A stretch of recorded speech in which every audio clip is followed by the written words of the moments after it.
Welcome to another edition of the Brush with Greatness.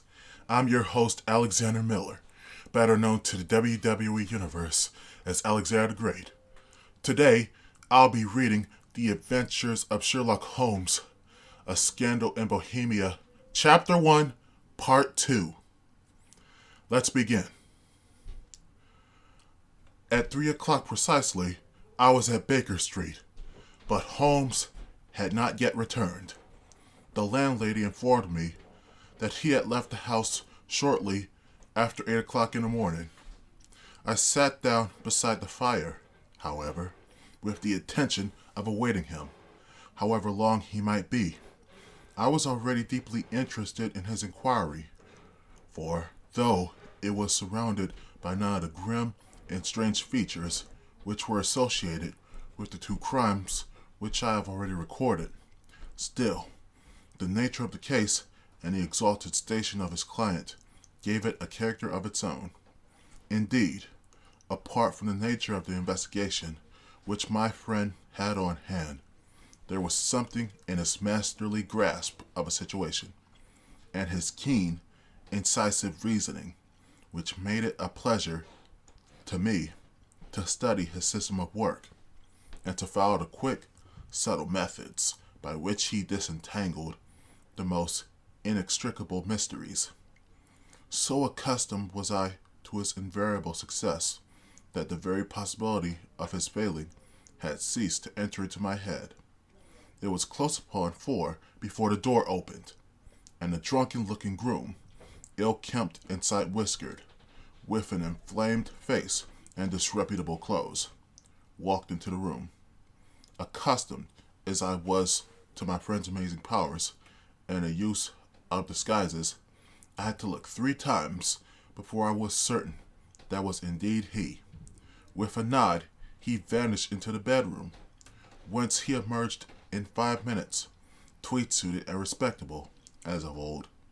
Putting his hands into his pockets, he stretched out his legs in front of the tire and laughed heartily for some minutes. "Well, really," he cried, and then he choked and laughed again until he was obliged to lie back, limp and helpless, in a chair. "What is it?" "It's quite too funny. I am sure you could never guess how I employed my morning, or what I ended by doing." "I can't imagine. I suppose that you have been watching the habits, and perhaps the house, of Miss Irene Adler." "Quite so, but the sequel is rather unusual. I will tell you, however. I left the house a little after 8 o'clock this morning in the character of a groom out of work. There is wonderful sympathy and Freemasonry among horsey men. Be one of them, and you will know all that there is to know. I soon found Brionnais Lodge. It is a bijou villa with a garden at the back, but built out in front right up to the road, 2 stories. Chubb locked to the door. Large sitting room on the right side, well furnished, with long windows almost to the floor, and those preposterous English window fasteners which a child could open.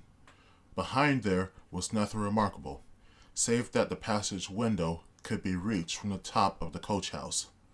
I walked round it and examined it closely from every point of view, but without noting anything else of interest. I then lounged down the street and found, as I expected, that there was a mews in a lane which runs down by one wall of the garden. I lent the ostlers a hand in rubbing down their horses, and received in exchange 2 pence, a glass of half and half, 2 fills of shag tobacco, and as much information as I could desire about Miss Adler, to say nothing of half a dozen other people in the neighborhood, in whom I was not in the least interested, but whose biographies I was compelled to listen to. "And what of Irene Adler?" I asked. "Oh, she has turned all the men's heads down in that part. She is the daintiest thing under a bonnet on this planet. So say the Serpentine Muse to a man. She lives quietly, sings at concerts, drives out at 5 every day, and returns at 7 sharp for dinner.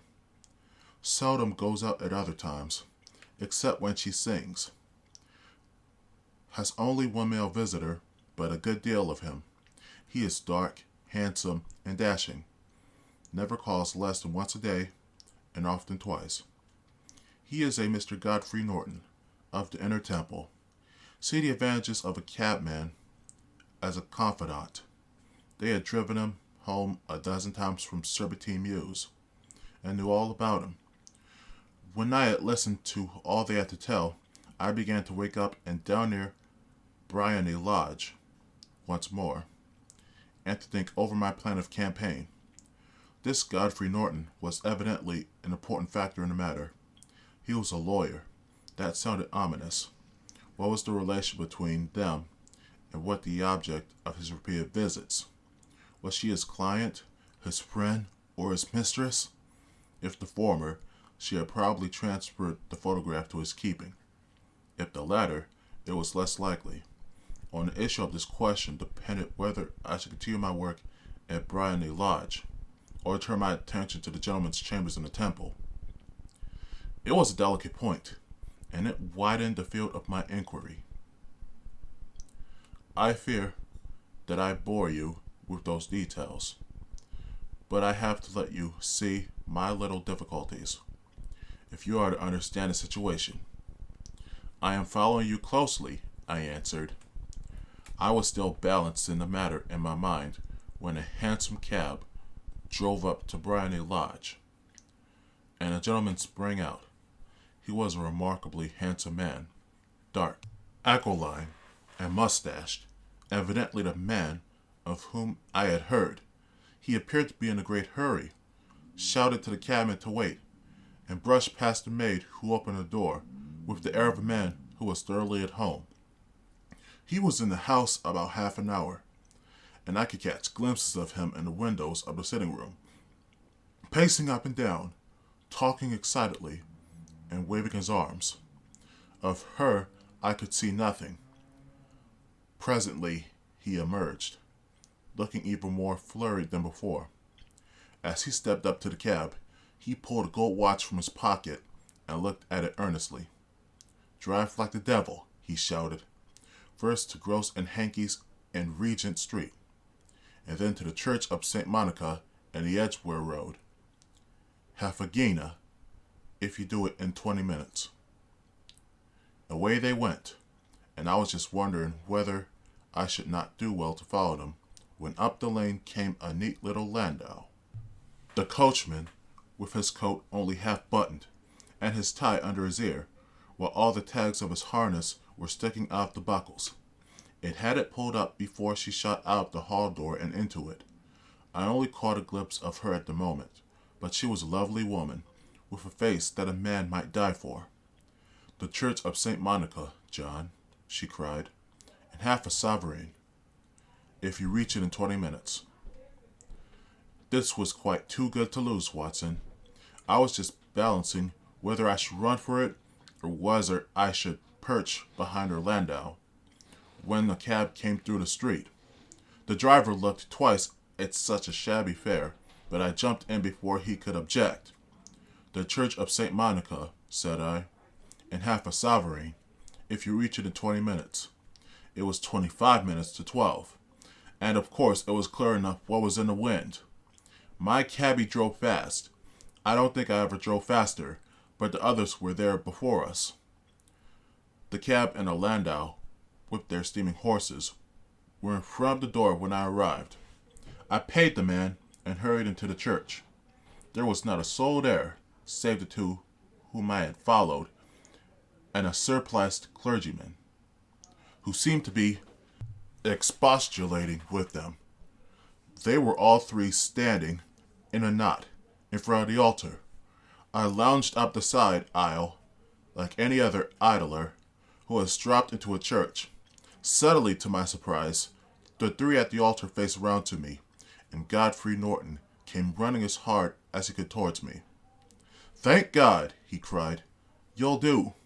Come, come." "What then?" I asked. "Come, man, come. Only 3 minutes, or it won't be legal.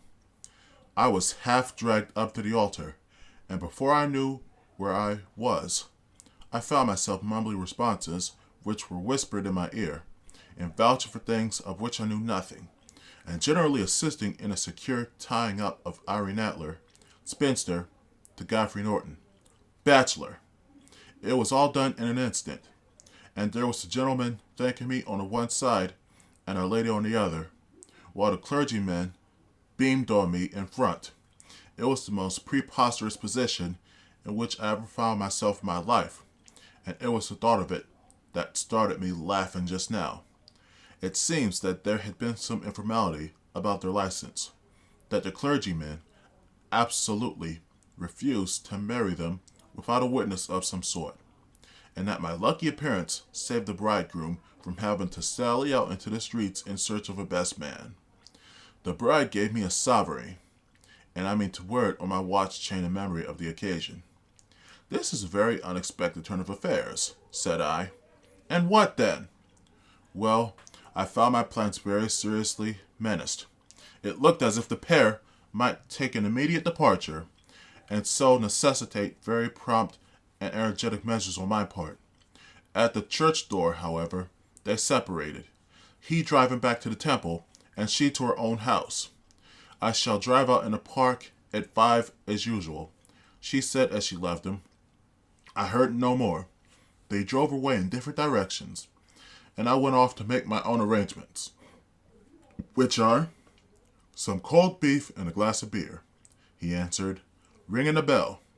I have been too busy to think of food, and I am likely to be busier still this evening.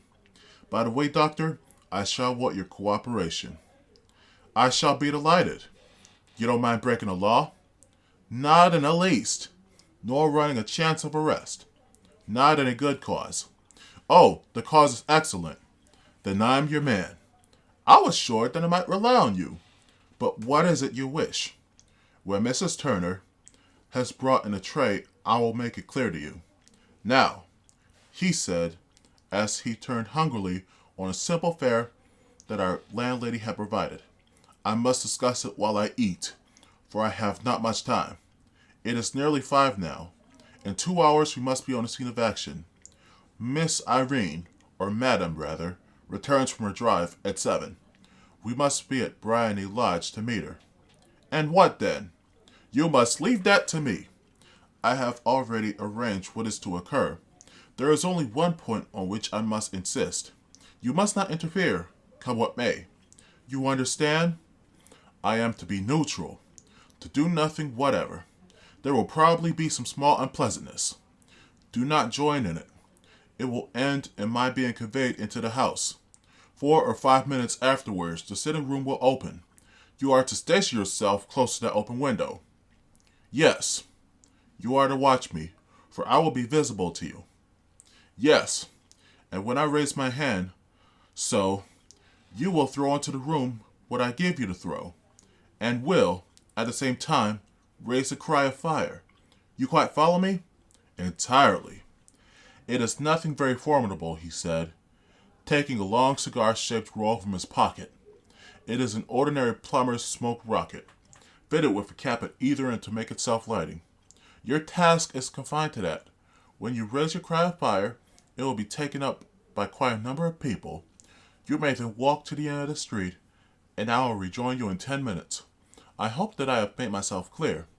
I am to remain neutral, to get near the window, to watch you, and at the signal to throw on this object, then to raise a cry of fire, and to wait you at the corner of the street. Precisely. Then you may entirely rely on me. That is excellent. I think, perhaps, it is almost time that I prepare for the new role I have to play. He disappeared into his bedroom and returned in a few minutes in the character of an amiable and simple-minded nonconformist clergyman. His broad black hat, his baggy trousers, his white tie, his sympathetic smile, and general look of peering and benevolent curiosity were such as Mr. John Hare alone could have equaled. It was not merely that Holmes changed his costume. His expression, his manner, his very soul seemed to vary with every fresh part that he assumed. The stage lost a fine actor, even as science lost an acute reasoner, when he became a specialist in crime. It was 6:15 when we left Baker Street, and it still wanted 10 minutes to the hour when we found ourselves in Serpentine Avenue. It was already dusk, and the lamps were just being lighted as we paced up and down in front of Bryony Lodge, waiting for the coming of its occupant. The house was just such as I had pictured it from Sherlock's succinct description, but the locality appeared to be less private than I expected. On the contrary, for a small street in a quiet neighborhood, it was remarkably animated. There was a group of shabbily dressed men smoking and laughing in a corner, a scissors grinder with his wheel, 2 guardsmen who were flirting with a nurse girl, and several well-dressed young men who were lounging up and down with cigars in their mouths. "You see," remarked Holmes, as we paced to and fro in front of the house, "this marriage rather simplifies matters. The photograph becomes a double-edged weapon now. The chances are that she will be as averse to its being seen by Mr. Godfrey Norton as our client is to its coming to the eyes of his princess. Now the question is, where are we to find the photograph? Where indeed? It is most likely that she carries it about with her. It is cabinet size, too large for easy concealment about a woman's dress. She knows that the king is capable of having her waylaid and searched. 2 attempts of the sort have already been made. We may take it, then, that she does not carry it about with her. Where, then? Her banker or her lawyer? There is that double possibility. But I am inclined to think neither. Women are naturally secretive, and they like to do their own secreting. Why should she hand it over to anyone else? She could trust her own guardianship, but she could not tell what indirect or political influence might be brought to bear upon a businessman. Besides, remember that she had resolved to use it within a few days. It must be where she could lay her hands upon it. It must be in her own house. But it has twice been burgled. Pshaw, they did not know how to look. But how will you look? I will not look. What then? I will get her to show me. But she will refuse.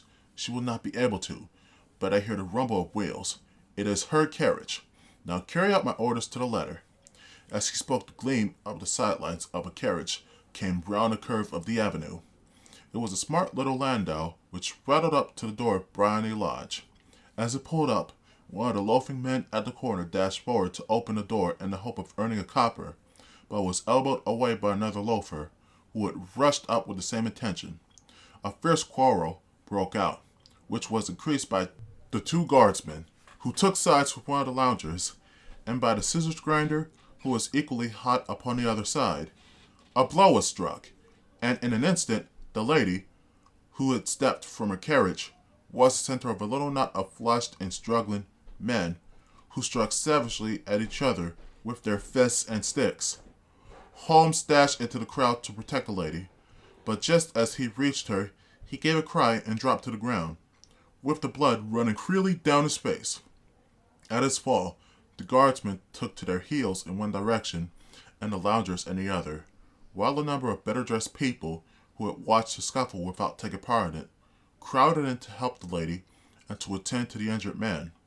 Irene Adler, as I will still call her, had hurried up the steps, but she stood at the top with her superb figure outlined against the lights of the hall, looking back into the street. "Is the poor gentleman much hurt?" she asked. "He is dead," cried several voices. "No, no, there's life in him," shouted another. "But he'll be gone before you can get him to hospital." "He's a brave fellow," said a woman. "They would have had the lady's purse and watch if it hadn't been for him. They were a gang, and a rough one too. Ah, he's breathing now. He can't lie in the street. May we bring him in, marm?" "Surely. Bring him into the sitting room. There is a comfortable sofa. This way, please." Slowly and solemnly, he was borne into Bryony Lodge and laid out in the principal room, while I still observed the proceedings from my post by the window. The lamps had been lit, but the blinds had not been drawn, so that I could see Holmes as he lay upon the couch. I did not know whether he was seized with compunction at that moment for the part he was playing, but I know that I never felt more heartily ashamed of myself in my life than when I saw the beautiful creature against whom I was conspiring, or the grace and kindliness with which she waited upon an injured man. And yet it would be the blackest treachery to Holmes to draw back now from the part which he had entrusted to me. I hardened my heart and took the smoke rocket from under my ulster. After all, I thought, we are not injuring her. We are but preventing her from injuring another. Holmes had sat up upon the couch, and I saw him motion like a man who is in need of air. A maid rushed across and threw open the window. At the same instant, I saw him raise his hand, and at the signal, I tossed my rocket into the room with a cry of "Fire!" The word was no sooner out of my mouth than the whole crowd of spectators, well dressed and ill, gentlemen, ostlers, and servant maids, joined in a general shriek of "Fire!" Thick clouds of smoke curled through the room and out of the open window. I caught a glimpse of Russian figures, and a moment later the voice of Holmes from within assuring them that it was a false alarm. Slipping through the shouting crowd, I made my way to the corner of the street, and in 10 minutes was rejoiced to find my friend's arm in mine, and to get away from the scene of uproar. He walked swiftly and in silence for some few minutes until we had turned down one of the quiet streets which lead towards the Edgeworth Road. "You did it very nicely, Doctor," he remarked. "Nothing could have been better. It is all right. You have the photograph? I know where it is. And how'd you find out?" "She showed me, as I told you she would." "I am still in the dark. I do not wish to make a mystery," said he, laughing. "The matter was perfectly simple. You, of course, saw that everyone in the street was an accomplice. They were all engaged for the evening." "I guessed as much." "Then, when a row broke out, I had a little moist red paint in the palm of my hand. I rushed forward, fell down, clapped my hand to my face, and became a piteous spectacle. It is an old trick. That also I could fathom." Then they carried me in. She was bound to have me in. What else could she do? And into her sitting room, which was the very room which I suspected. It lay between that and her bedroom, and I was determined to see which. They laid me on the couch. I motioned for air. They were compelled to open the window, and you had your chance. How did that help you? It was all important. When a woman thinks that her house is on fire, her instinct is at once to rush to the thing which she values most. It is a perfectly overpowering impulse, and I have more than once taken advantage of it. In the case of the Darlington substitution scandal, it was of use to me, and also in the Arnsworth Castle business. A married woman grabs at her baby, an unmarried one reaches for her jewel box. Now it was clear to me that Our Lady of today had nothing in the house more precious to her than what we are in quest of. She would rush to secure it. The alarm of fire was admirably done. The smoke and shouting were enough to shake nerves of steel. She responded beautifully. The photograph is in a recess behind a sliding panel just above the right bell pull. She was there in an instant, and I caught a glimpse of it as she half drew it out. When I cried out that it was a false alarm, she replaced it, glanced at the rocket, rushed from the room, and I have not seen her since. I rose and, making my excuses, escaped from the house. I hesitated whether to attempt to secure the photograph at once, but the coachman had come in, and as he was watching me narrowly, it seemed safer to wait. A little over-precipitance may ruin it all. "And now?" I asked. "Our quest is practically finished. I shall call with the king tomorrow, and with you, if you care to come with us. We will be shown into the city room to wait for the lady, but it is probable that when she comes, she may find neither us nor the photograph. It might be a satisfaction to His Majesty to regain it with his own hands. And when will you call?" "At 8 in the morning. She will not be up, so that we shall have a clear field. Besides, we must be prompt, for this marriage may mean a complete change in her life and habits. I must wire to the king without delay." We had reached Baker Street and had stopped at the door. He was searching his pockets for the key when someone passing said, "Good night, Mr. Sherlock Holmes." There were several people on the pavement at the time, but the greeting appeared to come from a slim youth in an ulster who had hurried by. "I've heard that voice before," said Holmes, staring down the dimly lit street. "Though I wonder who the deuce that could have been." Well, that's it for today's edition of the Brush of Greatness, because the next edition of the Brush of Greatness will be a scripture ring edition of the Brush of Greatness, in which I, Alexander the Great, read Revelation 5 of the Holy Bible, King James Version. Feel free to follow me at Twitter at WWETheAlexander. Follow me on Instagram at AlexanderGreat_ATG. Follow me on YouTube. Like, comment, share, and subscribe. This has been the Brush of Greatness. Peace, Alexander. Out.